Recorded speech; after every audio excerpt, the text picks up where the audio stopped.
So we're now recording and I should be screen sharing if everyone can see that. Can everyone see that? Yeah, I see it. Okay. Are we going to wait another minute or are we ready to go? I think we'll go for it. All right. Hi, everyone. So I'm Eloise. I don't know if any of you didn't make it to the welcome session, but I'm the president of Cardiff Marrow this year. And so this is our volunteer training. So if you guys are interested in volunteering with us this year, we're going to give you all the information about our fundraising events, our donor recruitment events, all that sort of thing. If you've got any questions, stick them in the chat, or you can message us privately afterwards, and we'll probably stay on for a few minutes afterwards if anyone's got any questions. I think most people have, but if you want to, feel free to put your video and your mics on. We're going to try and make this interactive. So shout out if you've got any questions. And yeah, I think we will get started. So we're going to be chatting through Anti-Nolan and Marrow and what the charity Anti-Nolan does. We're going to talk about the 2 donation methods. We're going to talk about donor recruitment events, how these are going to run with the new online forms. And we're going to do some myth busting and yeah, answer some questions.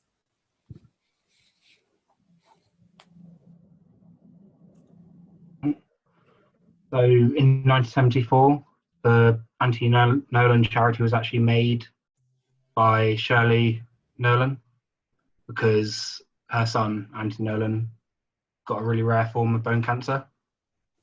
Sadly, he passed away at the age of 9 without actually being able to find a donor, but she continued, signed up 320,000 people until she passed away in 2002.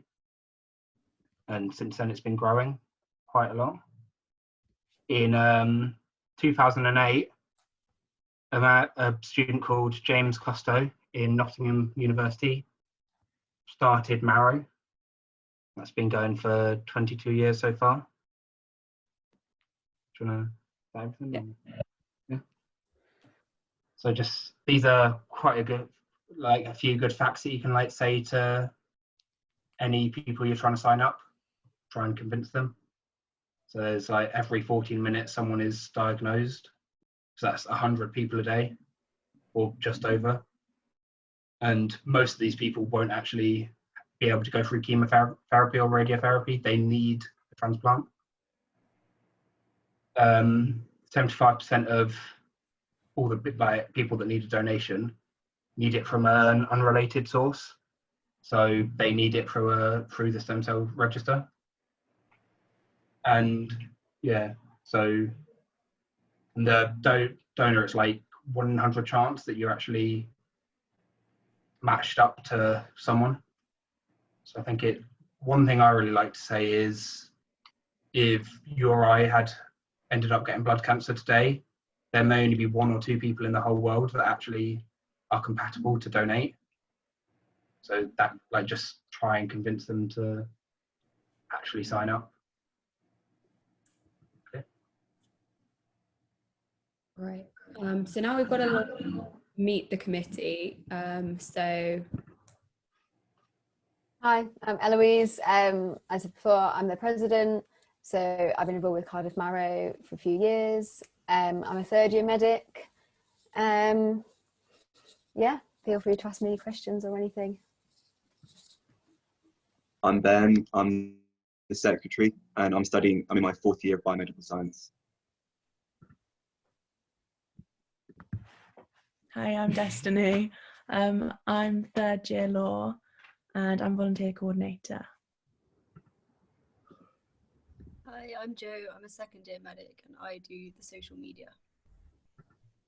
I'm Lucy. I'm also a 2nd year medic and I do donor recruitment. I'm Harry and I'm the fundraising coordinator. I'm a biochemist and just trying to organise a bunch of fundraising events this year, hopefully. So who are we? Hopefully by now you've got a rough idea of what Marrow is, but we're the student group of Anti-Nolan, and our main aims are to raise awareness of blood cancer and of the Anti-Nolan charity around students. We want to sign people up onto the stem cell register to hopefully go on and donate and save the lives of people with blood cancer. And we want to raise money for the charity, because every time one person is signed onto the register, that costs £40. So we try and raise all the money we can. So we're one of over 50 Marrow groups across the UK. So in most of the cities you can think of, they've got a Marrow group. And 1 in 4 of all donors on the anti-Nolan register are signed up through Marrow, and that number is increasing. So yeah, and 1 in 100 people that get signed up through Marrow go on to donate. So even if you're signed up, you may never go on to donate. It's a 1 in 100 chance. So we've got a few videos, but we've decided not to play them just because Zoom is not the best for playing videos through, but we will share this PowerPoint afterwards. If you want to go away and watch them in your own time, they're quite emotional and hopefully should motivate you to really get involved with Marrow. Oh, okay. It's now going to try and... Okay, there we go. So who we need on the register, we need young people aged 16 to 30, especially young men, because science shows they tend to be better donors. And we're also really trying to recruit men and women from ethnic minorities, just because there's very few of them on the register at the moment, and matching people to the same ethnic group tends to work better. So we're looking for people in ethnic minorities, which is why we have targeted donor recruitment. So we're just going to go through the 2 different ways of donating. So just so you know, like donor recruitment events, that sort of thing, all the volunteers, you've kind of got to have like a little bit of an idea about the donation recruitment events so you can tell people about it. So because they've got to give like informed like permission to like go on the register, so they've got to know what they're signing up for. So the first way of donating is through the stem cell. So basically this is 90%, like what 90% of people are going to do. And what they do is they take blood out of one arm, they spin it through a machine, take out the stem cells, and they put it back through the other arm. So it's very similar to donating blood. I don't know if any of you guys have done that before. So a nurse will give you injections, a series of 4 injections, 4 days leading up to donating. And then on the last day, on the 5th day, you'll go and donate the stem cells. All it really feels like is, you know, after you've had a jab or something, your arm aches and it can be slightly tender. That's all it feels like. The process takes about 4 to 5 hours. And yeah, so that's what 90% of people are going to do. So 90% of the 1 in 100 that go on to donate are going to donate their stem cells. So less than 10% of people will donate their bone marrow. This is a short procedure under a general anaesthetic, and they will need to stay in hospital, so it's a bit different to the other method. But the bone marrow is taken from the back of their pelvis. They're fully asleep for this, and they're definitely supported through the whole process. So we try and like calm people who are quite worried about that, and they are really supported. But yeah, they may feel some ache and tiredness after the procedure and some lower back pain, but generally it's quite well tolerated, and people should be back at like work or in education like within a week. So it's still a well tolerated procedure. So we've got another video, so if you want to watch that in your own time, that's just about what happens if you come up as a match. So signing up. Obviously the process is going to be slightly different this year with the coronavirus. So I'm not going to go too much into detail with this because we don't actually have any events lined up yet. We've got a lot being planned, but obviously with the new restrictions coming into place potentially, we don't really know what's going to happen. So I'm just going to run through this. These we will send out to you. They're just a guide to events during the COVID-19 pandemic about keeping you safe and keeping the people we're recruiting safe. So we'll be sending them out to you because there's no point in us reading through them. So the welcome desk. If any of you have kind of seen us at an event, we have a big desk there. And that's what kind of draws people in. So we check the donor's eligibility. And as long as they're eligible, they can go on to fill in the form. So they have to be between 16 and 30, live in the UK for at least 3 years, and weigh over 7 stone 12, which is about 50 kilograms, of the BMI less than 40. You've got to run through the facts with them. All of these facts will be on the sheet. So I'm not going to read through all of them. The PowerPoint will be available to all of you, but it's just important that they know these so that they're making an informed and consensual decision. There's a video about the welcome desk, which you can watch if you don't want to read everything, but obviously playing it through Zoom is difficult. So the new method of donation, we used to have a physical form that they would fill in and then we'd check it through, which was a bit of a tedious process. But now we give them an envelope with a QR code on it, which has a matching barcode on the back, so they're unique to each other. So that's just a picture in case none of you had seen a barcode before. I'm sure you have. So yeah, we place the barcode on the back, the QR code on the front, and write their initials and date of birth on them.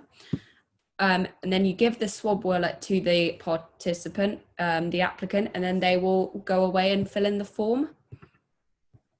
So I'm sure all of you are very used to scanning QR codes now. There's enough of them about. So they'll scan the QR code and be taken to this form. So obviously you won't be filling in the form unless you are signing up. But this is just what the form will look like to the donor. So there's a welcome page, checking the eligibility, general health, and then filling in the email. So just a little point, you can't put in your uni email because you will lose your uni email once you lose uni, but then you'll stay on the register till you're 61. So you'll have to put in a home email address. Gender, a point on this at the moment, there's only an option of male or female. So if anyone doesn't identify with a gender or chooses to identify with a gender that's not the one they were assigned at birth, currently Anthony Nolan is saying choose the one that you identify with, that you're most comfortable putting. It isn't an ideal situation, but they are trying to change that. Medical history, so they'll go through that. A little contact page. More information. We should have already told them about the donation process, but this is just like reiterating it. And then just some legal consent things. So they understand their DNA will be stored, and they've read all the facts. So then they'll come back over to you and they'll show you the completion screen on their phones, and then you will hand them over the swab. So show them how to do it. So you've got 2 swabs. You do it on the inside of either cheek for about 30 seconds. So singing happy birthday twice, you know, the whole washing hands length of time. Once they've done that, they're going to put the swabs in the envelope and close the envelope. Oh, sorry, gone too far. And then they'll give the envelope to you and you put it in the red bag. That's pretty much it. I know I've rushed through that, and it will make more sense when you do it in person, just so you get a feel of how to do it. But that's basically just a simple step-by-step for it. Right, we've got some discussion points. Eloise, if you want to start a conversation. Yes, hello. Yeah, so I'm just going to add, so obviously for now, we're planning on doing mostly virtual events. So donor recruitment for that is going to be us giving out our link and people signing up. Like some of you may have done, I'm not sure, you do it online, then Anthony Nolan sends through the post, they send you a swab kit, you do it all at home, you send it back for free, they cover all the postage, and then you sign up that way. So for now, in our virtual events, we're going to be spreading our sign up link. So and what we're thinking of doing is once we have some in-person events planned, we will probably run another donor recruitment in person, hopefully, going through in more detail about signing up and that sort of thing. But for now, we're just rushing through it because we're liaising with the SU and we're filling out all the risk assessments, but it still doesn't look like we'll be able to do any in-person events anytime soon. so yeah, sensitive situations. So I'm not sure if any of you guys know much about this, but feel free to contribute. So I'm not sure. So someone who's clearly over 30 but wants to sign up. So is there any of the new people maybe want to give us an example of what they would say to that person, if you've got any idea? Or like, so what would you say to them in the situation if this were to happen at an event? Isn't there like two different like organizations, and one is specifically for under 30s, but there's another for like 30s and over? Yes, I don't know if anyone knows the name of the one that is for 30s and over. DKMS? Yes, DKMS, yeah. So if anybody is clearly over 30, so firstly, you might as well say, maybe they just, I don't know, look old for their age. You might as well say, are you under 30? Because if you are, you can sign up for Marrow. But if you're not, you can direct them to the DKMS website, which is the same as Marrow really, but you can do it when you're over 30. Potentially, you could also suggest making a donation because it costs to put someone on the register. So that could be something else. Yeah. Okay, so someone asks what they should put on the form when they don't identify with either gender. Oh, I kind of went through that already, didn't I? Yeah. Yeah, so obviously I've gone through that, but just make sure you handle it in a sensitive way, because obviously this is it's something quite personal. So I'm sure you wouldn't, but don't be judgmental. Just tell them what they're meant to do, and understand that it's not an ideal scenario that we don't have more options, but Anthony Nolan are working on it. Yeah. Okay, and given the times, someone approaches you who wants to sign up, but they think they might have COVID. How would you handle the situation? I'd run away.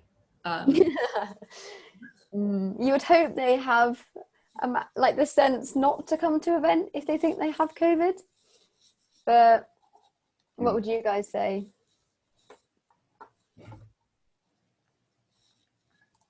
You just wait until they have a negative test, let COVID do its thing, and then just sign up afterwards maybe. Yeah, I do that. I'd probably tell them very kindly to go home and isolate, because that's what you're supposed to do if you have symptoms. You'd advise them to get a test. Hopefully they would know this already, but I don't know, maybe some people have been living under a rock or something.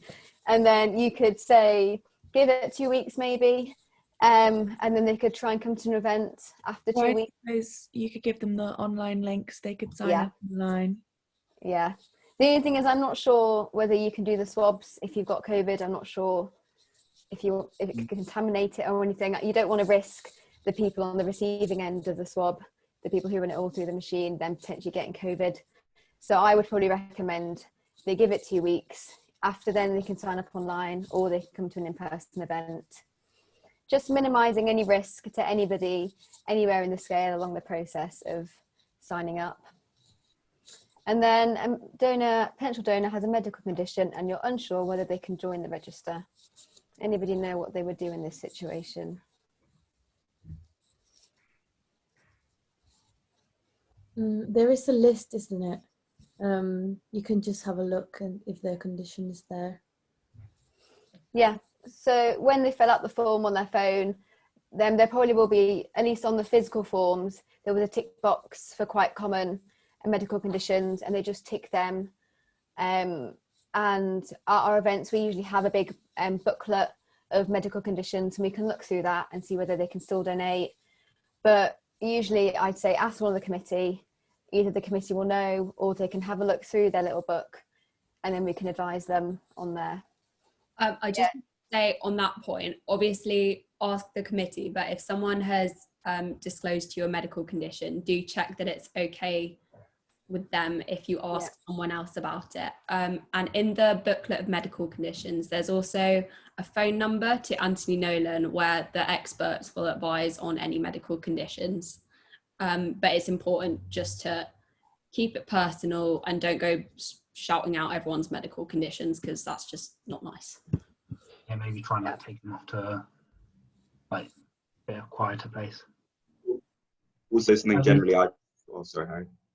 I was just going to add, one good thing to do if it turns out they can't actually sign up, and they're like really keen, tell them to like get 2 to 3 of their friends to sign up, because then that's like they're doing more than just if they were signing up, and then they still feel like they're like doing their part. Or get them volunteering with Marrow. Yeah, I was just about to say Yeah. Also, generally, one thing that I've found over the years is it's not normally good to sign up people you kind of know, because you might have to deal with some sensitive medical information. So maybe pass them off to someone who doesn't know them as well. Good. So if that's the discussion bit done, sometimes if they scan a QR code, so say they take an envelope off and then they find their friend and they're like, oh, look at this cool envelope with QR code. You can't scan the same QR code twice, because each QR code is unique to an envelope, which will be unique to your swab. So if this comes up, it's likely because someone has scanned their friend's QR code. So they basically just need to come back to the desk and you give the friend an envelope, and then they can go off and do their own QR code. Sorry, this event is closed happens if they take off the envelope, forget they're holding it, and then scan it later, because there's sort of a time slot on each event. So if you're still at the event and the event's just closed, you can give them the online link so they can sign up online. And if not, they can use all the powers of the internet to find us online, because it's not too difficult and they should be able to find the link fairly easily. So the swabs, we've kind of already gone through this, but once they've swabbed and filled in the form, already gone through this, 30 seconds on each cheek. So ask them to seal up the wallet. We used to do it just to make sure it was sealed, but obviously because we're dealing with like saliva and stuff, ask them to seal it for you, and place it in the red bag for you, which will have taped to the end of the desk. So that's about it for signing up. So just on the side note, once you've signed up, you should tell people to let their family know, and then let Anthony know in case if they move address. Obviously at uni, we recommend you put your home address, because at uni you're probably moving around every year. Make sure they know they are able to withdraw from the register, and signing up does have a financial cost. So if they're just doing it because they can and they don't actually really want to donate at all, there's very little point in us spending £40 getting them to sign up. So make sure they know this is actually a medical procedure that they're potentially signing up for, and they have a clear understanding in their head of what they're signing up for. Yeah, that's it for signing up. So here are a few common myths that we often find about, we often find with people who are trying to find here are some myths that people often think when they're about the bone marrow register. So one, it's painful. It's not. Most people. We had a couple of people who donated on the committee last year, and they corroborated this. They said it's not painful. Joining the register means I'll have to donate. It doesn't. 1 in 100 people end up going on to donate. So it's actually quite rare. If I'm gay, I won't be able to join the register. Another myth. When I turn 30, I'll be taken off the register. You get taken off the register at 61. Isn't that right? So Yeah, unless you want to withdraw earlier. So yeah, these are some common myths. Another myth, actually, I'll go back to. Often people who are older, they can join. They're like, oh no, I can join. You can't if you're older than 30. Which goes back to, there's another register for people over 30, where they can join. Exactly. Right, that is the end of our presentation. I feel like we rushed through that quite a lot, but with explaining how to do swabs, it's a lot easier to just do it in person, with someone who knows what they're doing, and then you just learn by watching, really. Watching a PowerPoint's fine, but it's just hard to know. So I will stop sharing now. Oh, there's another video, but we'll send out the PowerPoint just because it's not going to work if I play it. I just want to say I have tried to add all of you as a friend on Facebook. If not, could you find me, Destiny Kevill, and add me? And I'm going to set up a buddy system. So like all new volunteers will be partnered with one of us on committee. So if you've got any questions or any issues or anything, you can always message us, and like then you've got a specific person that you can speak to about any problems. And then also like maybe on your first doing a recruitment event, like in-person event, if you're not sure what you're doing, you can tag along with them. You can watch what they do for a few times until you feel comfortable to go and do it yourself. Okay. Does anyone have any questions? Any? Before we do questions, I've got a few admin things I'm just going to go through. Firstly, make sure, I'm sure most of you already are, but make sure you join our Facebook group. So I think it's Cardiff Marrow Volunteers 20/21. Make sure you're part of that if you want to volunteer. All of our information about all of our future events are going to be on there. And that's where Destiny is going to put the polls. If you're interested in joining up, you can put interested on that. So that's where all the information is going to be. Also, if you guys are interested in volunteering, if you could like buy membership on the SU website.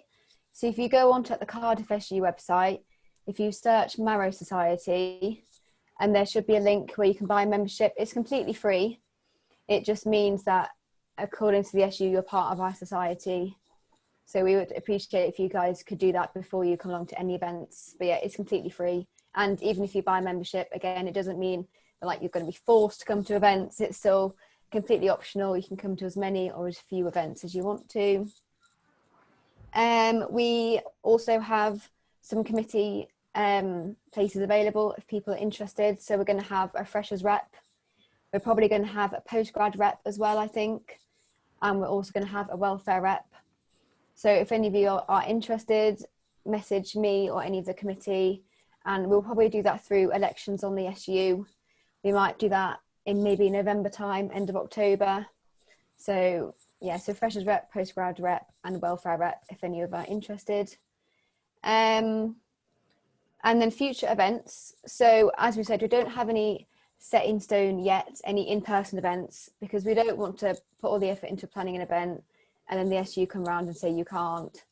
So we are still liaising with them. We've filled out all the risk assessments, but we are planning loads of virtual events. So we've got some planned for Halloween. We've got like a glow stick walk we're thinking of doing. We've got things planned for Christmas. We do have fundraising events in mind that we are in the middle of planning. And then we've also got societies in mind that we're going to contact to try and do like maybe shout outs at their society to try and get people to sign up, that sort of thing. So we've got events in the plan for this year.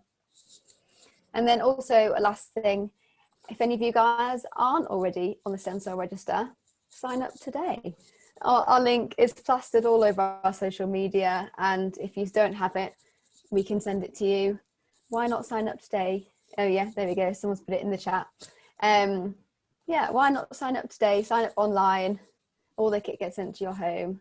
Share it with your housemates. Share it with your flatmates if you're in halls. Share it with your family and friends, because we just want to get people signed up onto the register. There you go. That's what I wanted to say. So buy a membership, join the Facebook group, and we've got the committee roles available. Are we doing a newsletter this year? What, sorry? Are we doing a newsletter? I'm not sure. We could do a newsletter. There's a general Marrow newsletter, which I think you can sign up to. I didn't even know we had our own newsletter. Yeah, I can put out newsletters if we want. Yeah, so if you want to be part of that, just put your email address privately to Ben. Yeah, and send me any pictures and stuff, yeah. We can put information about that on the Facebook volunteers group. Cool. Has anyone got any questions? I know we went through a lot of information there. Yeah, and I did kind of rush through the signing people up, but like I said, it's just easier to do once you're there and you can kind of see what the envelopes are, what the QR codes are. get the general vibe of how to drag people in. So yeah, any questions? Another thing, sorry, there is a volunteer handbook thing. We can send out the physical version of all the information that was in this presentation today is going to be on that. There's like in-depth information about the 2 ways of donating, so like the stem cells and the bone marrow. There's loads of like Q&As in there. So if you guys are still unsure about like giving all the information at events, that sort of thing, everything is going to be in that handbook. So again, we'll put that on the Facebook group, and hopefully that should answer any of your questions in that handbook there. But yeah, thanks everyone for coming.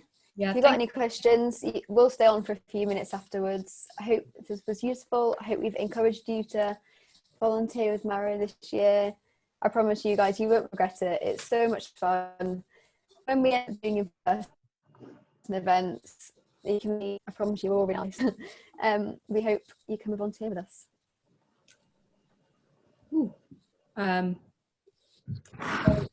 If no one's got questions, feel free to leave. We'll hang about for a minute. But thank you all for coming, giving up your time. Hope it was useful. Thank you. Cheers. Bye. Bye. Do you want to stop recording the? Oh yeah. Okay. Hiya.